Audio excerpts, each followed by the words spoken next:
If you've ever clicked a Telegram link and it keeps opening in the wrong app or inside a different browser, today I'm going to show you how to open Telegram links in your default browser on Windows. This is a quick fix, but it makes a big difference if you want your links to open in Chrome, Firefox, Edge, or whatever browser you actually use every day. And if this video helps, make sure to hit that like button and subscribe for more simple tech tutorials. Alright, let's get into it. First, click the Start menu on your PC. You can do this by selecting the Windows icon in the bottom left corner of your screen. Once the Start menu opens, look for Settings and click the gear icon. This is where Windows keeps all of your system preferences, including app defaults.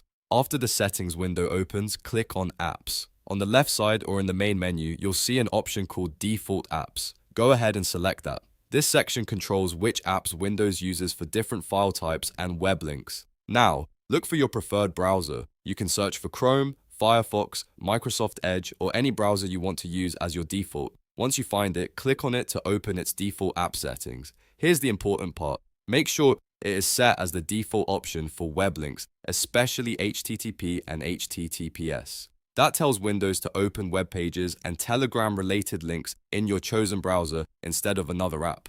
If Windows asks you to confirm the change, approve it so the setting is saved properly. After that, close its settings, and test the Telegram link to make sure it opens in your default browser. If it still opens somewhere else, go back and double check that your browser is assigned to the web link settings. In some cases, you may also need to check the Telegram desktop app or your browser's link handling settings. But for most users, setting the default web browser in Windows is enough. And that's it. You've now set your preferred browser to open Telegram links by default on your PC.